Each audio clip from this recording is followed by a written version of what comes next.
So how is Trump going to handle these issues? And more importantly, why did he lose power in 2020? And why did he come back to power in 24? What has changed? 2020 was a no-brainer.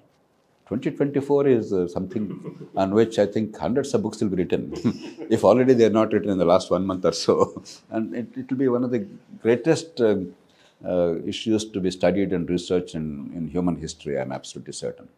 2020, his behavior, the rashness, a complete violation of all norms and of propriety that as people understand. I think that repels sufficient number of people. Economy, many people perceived, was actually doing well during his time. And many people were happy with the tax breaks. While long-term debt will go up and all that, while we pay lip sympathy to debt, nobody cares about the long-term debt. There's no tomorrow. Like, Henry Ford said, in the long term, we're all dead. I think that's the position American people tend to take on public debt and all that. But COVID certainly undermined the economy for no fault of Trump. To be fair to Trump, he did not create COVID. He did not create unemployment on account of COVID. But he had to pay the price for that.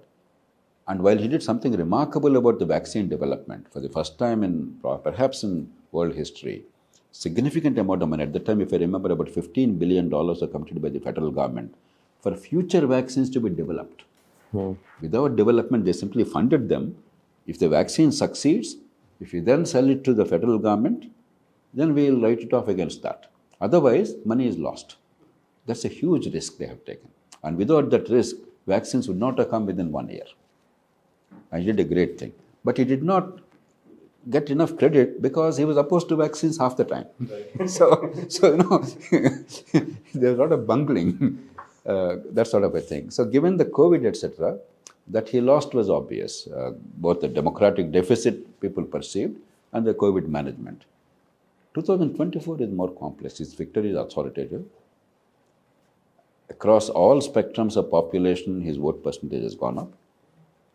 For only the second time in 32 years, a Republican president got a plural majority, more votes than Democratic candidate.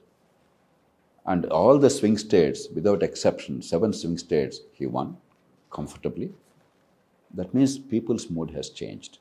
People know what Trump stands for. There's no surprise. People reject some of Trump's rhetoric. There's no surprise either. But that probably worked to his advantage because they assume Trump will always exaggerate. And therefore, they forgive him for the exaggeration.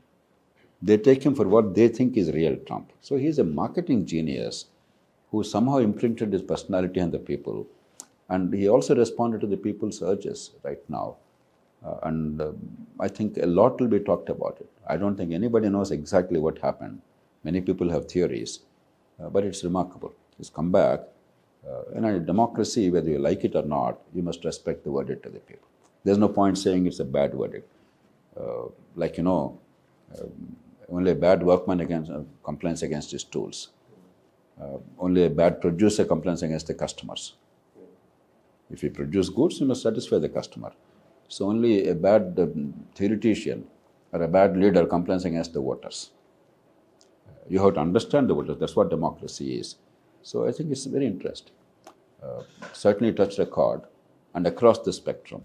And even the people whom he reviled, like the Latinos, like the perceived to be black people, he reviled black people, is general perception, right or wrong. They voted in larger numbers than ever before. And the young Americans, who many people thought would normally vote against him, particularly male Americans, very significantly voted for him. So I think there's something that's happening in America and perhaps the West. We must understand rather than revile. So on that note, as you rightly mentioned, Trump has gotten a fair share of votes from the Latino community, the Hispanic community, the African American community, the migrant community for that matter. Do you think that these are, of course, his promises for short-term welfare that he's promising, tariffs and all of that, and employment for that matter, or do you think that this minority group is turning right? Are they actually shifting their loyalties from a party that has always stood by them to a party that is now promising economic growth? I don't know. Let me be honest, we have to wait and see. But it's a bit more complicated than this party versus that party.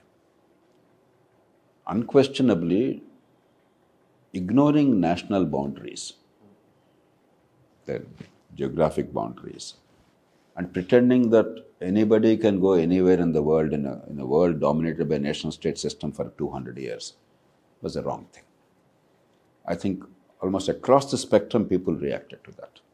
It's not only a lesson for America, it's for Europe also, for the rest of the world. In a world where we are worried about inequalities and mass migration, differential population growth rates, differential fertility rates, some shortages in some pockets of human resources, some surplus of human resources elsewhere, migration is an obvious answer. But it looks like migration is not so obvious from a political standpoint of view, particularly in rich countries. And Democratic Party, I think, did not get it adequately. While Mr. Biden has probably sent back more people than any other president before in that period, that still now is not enough. The second is the excessive emphasis on narrow group rights as opposed to broader human rights. Last century has been essentially about gender equality. It's about racial equality.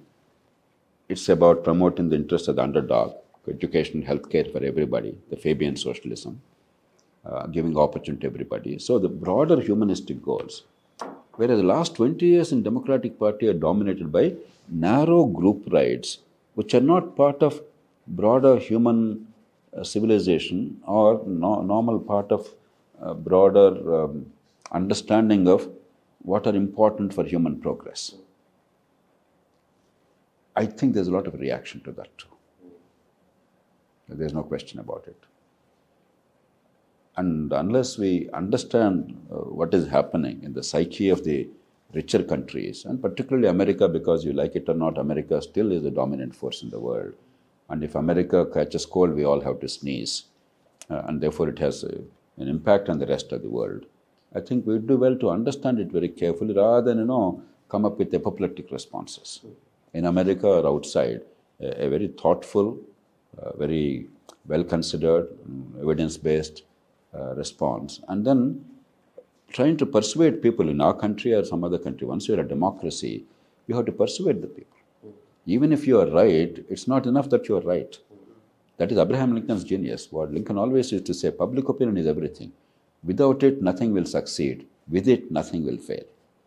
So unless you also know how to persuade the people, there's no point complaining that people voted rightly or wrongly. People vote. That's their right. That's what democracy is about. An Einstein and an ordinary citizen have the same right to vote. It doesn't mean that they have the same wisdom.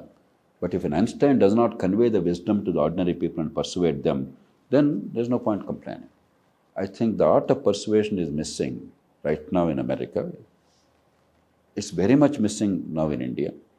Therefore, we tend to polarize, we tend to emotionalize, we tend to bank upon caste or region or religion or language, which is easy because we have primordial loyalties. And we have lost the patience to actually persuade systematically. And that's the imminent danger to democracy in the world. In fact, that's why American elections have an impact on us too. We imitate now America, the worst practice of America without really adopting the best practices. That is my fear. Like, share and subscribe to our YouTube channel and hit the bell icon so that you never miss a video from us.